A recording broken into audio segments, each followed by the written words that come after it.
Yeah, hey guys. So today we are going to take a really quick look at a simple strategy.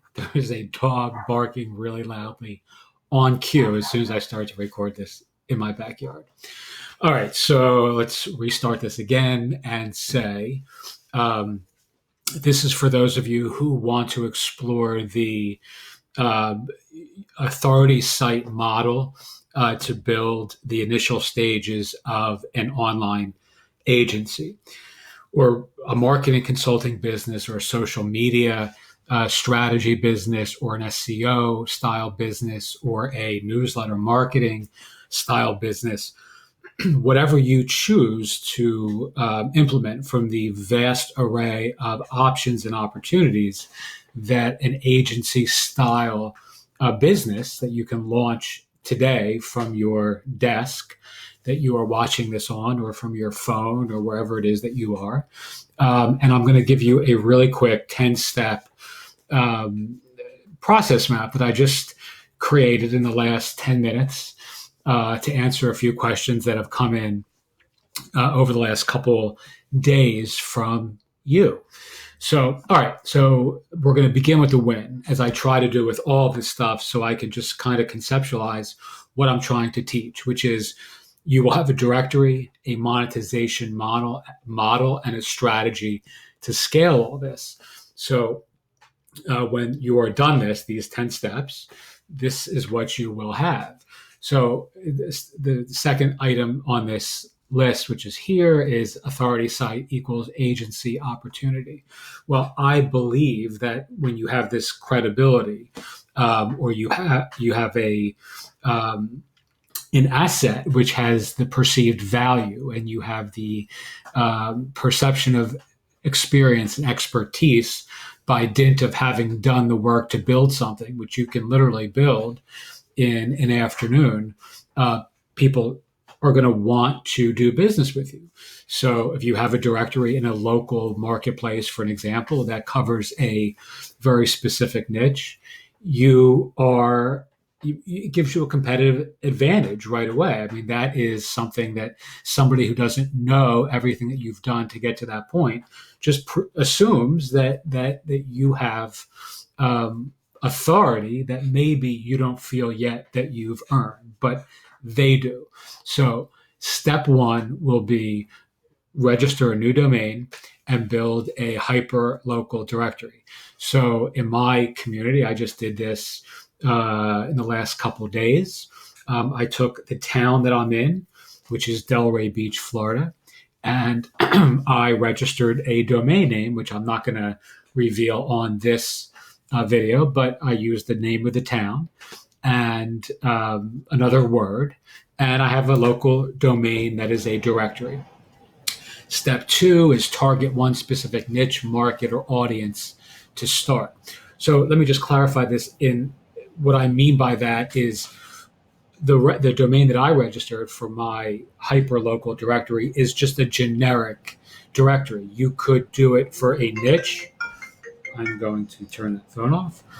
You could do it so it could be restaurants, bars, lawyers, doctors, construction workers, life coaches, yogis. It matters not. In the case, in my example, I just did a generic directory that can umbrella or cover all of those individual, uh, niches, verticals, markets, industries, audiences, or what have you. But within that, to start this process in step two, you would target one specific subset of your umbrella audience just as a way to begin.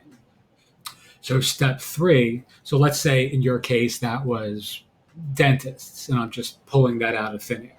Step three, populate manually 20 listings from that niche market or audience.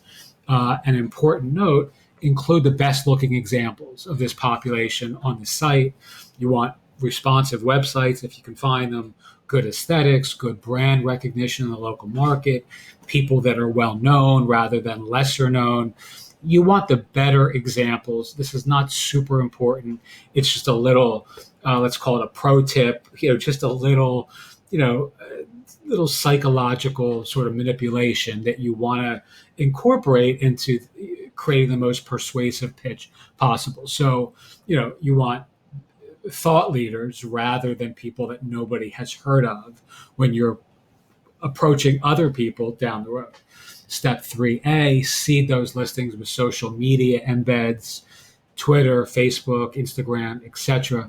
All I mean by this is the quickest way to create these kinds of listings by hand manually, if you're doing them or if you're outsourcing them to an assistant, is to just embed directly their Twitter feed posts. So take their Facebook updates and just get the embed code and smack that on their listing. People like that. It's their own content. It's relatively current, typically, if they're active on the social networks. So, and you're also not having to fabricate or come up with or recapitulate the same content that they have posted elsewhere. You don't have to sort of restate what they've stated somewhere else. You can just kind of curate their social media updates and add a little bit of your own parenthetical text, either from their about page or you can write your own. In the interest of time and speed, I recommend that you just write your own and make it short and include the social media embedded content. All right, step 3B is make some of these listings premium or featured. Again, this is just a psychological little, little edgy thing that you're going to do so when someone else looks at this down the road, they're going to see that some of these better known, great looking websites are already premium or featured, and they're not going to realize that you did this yourself, right?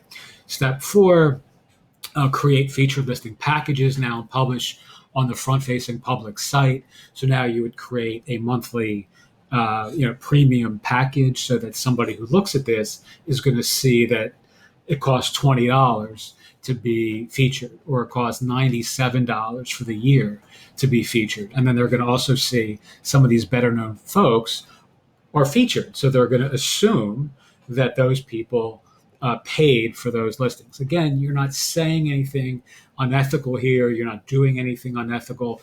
You're just creating the appearance of, and no one's going to complain that you featured them. And I've certainly never had someone complain once in years that they've been featured on a site as a premium listing when there are fee-based packages publicly posted on the site. Don't tell anybody anything that's not true. Like, don't tell somebody that someone paid for something that they didn't. But if they want to just visually eyeball that and assume that those folks paid for featured listings, that's fine. I mean, that is the what we want them to think. Step 5, register a new domain name with a hyperlocal plus niche market industry. So if you're doing dentists, as we covered before, you would have, let's say, Delray Dentistry, Delray Beach Dentist, Best Delray Dentist, whatever it is that you want. I'm obviously using Delray because that's the town that I'm in. Step 6, install premium template that matches that specific marketplace.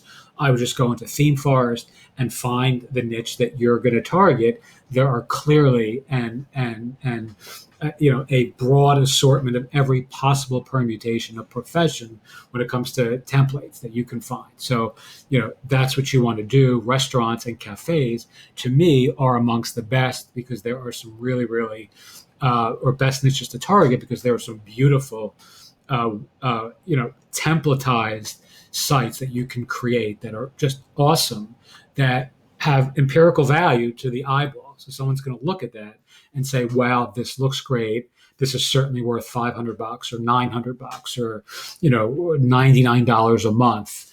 If they're a sushi or Chinese restaurant in a given town and have a menu a picture of a menu as their current setup. So I'm going to stop this because I'm using the free version of this software, recording software, and it's going to stop anyway in 15 seconds. So I will record the second half of this momentarily. So I will see you on the other side.